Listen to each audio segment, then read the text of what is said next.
નમસ્તે. આજે આપણે વાત કરવાના છીએ એક એવા ટોપિક પર જે સિમ્પલ લાગે છે પણ તમારી આખી હેલ્થને કંટ્રોલ કરે છે.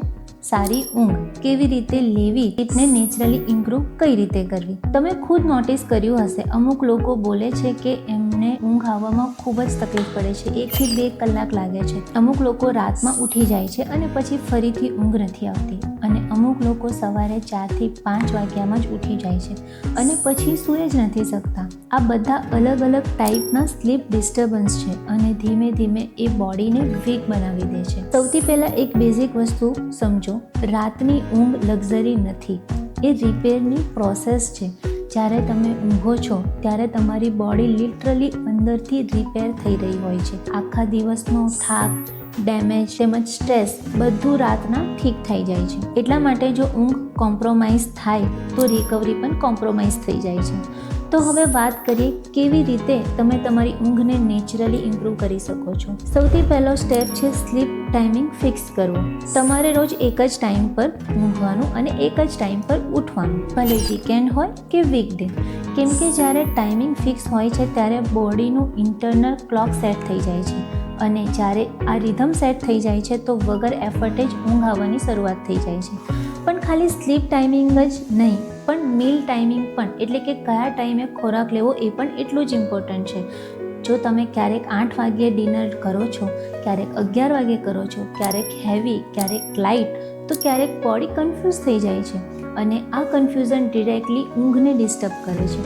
એટલા માટે ડિનરનો ટાઈમિંગ ફિક્સ રાખો અને ડિનર હલકું રાખો. હવેથી એક ખૂબ ઇમ્પોર્ટન્ટ કોમન મિસ્ટેક સમજો. લોકો બોલતા હોય છે કે મને ઊંઘ નથી આવતી, પણ રાત્રે બેડ પર ગયા પછી એ લોકો મોબાઈલ યુઝ કરતા રહે છે. આ સૌથી મોટું રીઝન છે સ્લીપ ડીલેનું. હવે ઓછામાં ઓછા 45 to 60 મિનિટ પહેલાં મોબાઈલ, ટીવી, લેપટોપ બંધ કરવું જરૂરી છે. કેમ કે આ સ્ક્રીન તમારા બ્રેનને સિગ્નલ આપે છે કે હજુ દિવસ ચાલી રહ્યો છે અને સ્લીપ હોર્મોન ડિલે થઈ જાય છે. એના પછી આવે છે માઇન્ડનું કામ કરવું, એટલે કે અંદરથી શાંત થવું.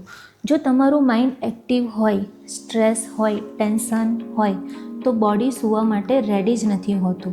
એટલા માટે ઊંઘતા પહેલાં 5 થી 10 મિનિટ ડીપ બ્રીથિંગ, મેડિટેશન કે સિમ્પલ મંત્ર રિપીટેશન કરો. તમે ઈચ્છો તો ખાલી નંબર્સ કાઉન્ટ પણ કરી શકો છો કે જે સ્લો બ્રીથિંગ પર ફોકસ કરે.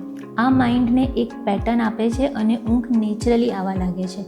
હવે એક બીજી પાવરફુલ હેબિટ, સનલાઇટ એક્સપોઝર. રોજ 10 થી 15 મિનિટ તડકો લેવાનો રાખો, કેમ કે આ તમારા સર્કેડિયન રિધમને રીસેટ કરે છે. જો તમે આખો દિવસ ઇન્ડોર રહો તો રાતની ઊંઘ વીક થઈ જાય છે. એના પછી આવે છે ફિઝિકલ એક્ટિવિટી. જો તમારો દિવસ બિલકુલ સેડન્ટરી હોય, મૂવમેન્ટ જ ના હોય, તો બોડીને થાક જ ફીલ નથી થતો, અને થાક વગર ઊંઘ ડીપ નથી આવતી. એટલા માટે રોજ ઓછામાં ઓછું 20 થી 30 મિનિટ વોક અને લાઇટ એક્સરસાઇઝ કરવાનું રાખો. હવે એન્વાયરમેન્ટની વાત કરીએ. તમારો બેડરૂમ એવો હોવો જોઈએ કે જ્યાંથી લાઇટ ઓછી હોય, નોઇઝ એટલે કે અવાજ ઓછો હોય, અને ટેમ્પરેચર કમ્ફર્ટેબલ હોય. વધારે ગરમ રૂમ હોય અથવા તો જ્યારે કમ્ફર્ટેબલ વાતાવરણ ના મળે તો ઊંઘ ડિસ્ટર્બ થઈ જાય છે. એટલા માટે થોડું કૂલ એન્વાયરમેન્ટ બેટર હોય છે. અને હા, એક બીજો ઇમ્પોર્ટન્ટ પોઈન્ટ, ચાય અને કોફી. જો તમે રાતના સમયે ચાય કે કોફી લો છો તો આ ઊંઘને ડિરેક્ટલી ડિસ્ટર્બ કરશે. એટલા માટે સૂતી વખતે અથવા તો સૂતા પહેલાં 5 થી 6 કલાક પહેલાં જ કેફીન અવોઇડ કરો. હવે એક ઇન્ટરેસ્ટિંગ વસ્તુ સમજીએ. ઘણા લોકો બોલતા હોય છે કે મને ઊંઘ નથી આવતી, અને એનો જ સ્ટ્રેસ લેતા હોય છે. પણ જેટલું તમે ઊંઘ વિશે વિચારશો એટલી જ તમારાથી ઊંઘ દૂર ભાગશે.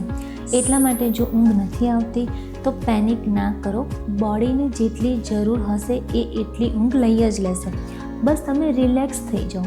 અને હા, અમુક લોકોને ઊંઘતા પહેલાં ગરમ દૂધ લેવાની આદત હોય છે અને એનાથી પણ ઊંઘ આવતી હોય છે. આ પણ એક સિમ્પલ નેચરલ મેથડ છે. તો દોસ્તો, જો હું આ આખી વાતને એક સિમ્પલ વર્ડમાં કહું, સારી ઊંઘ કોઈ એક ટ્રીક તો નથી જ, ડેલી રૂટીનથી આવતી હોય છે.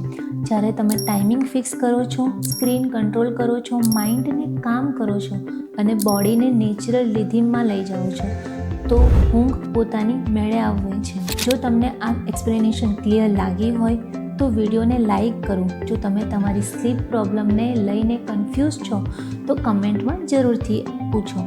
અને આવા જ સિમ્પલ અને પ્રેક્ટિકલ હેલ્થ કન્ટેન્ટ માટે ચેનલને સબસ્ક્રાઈબ કરવાનું ભૂલતા નહીં. ધન્યવાદ.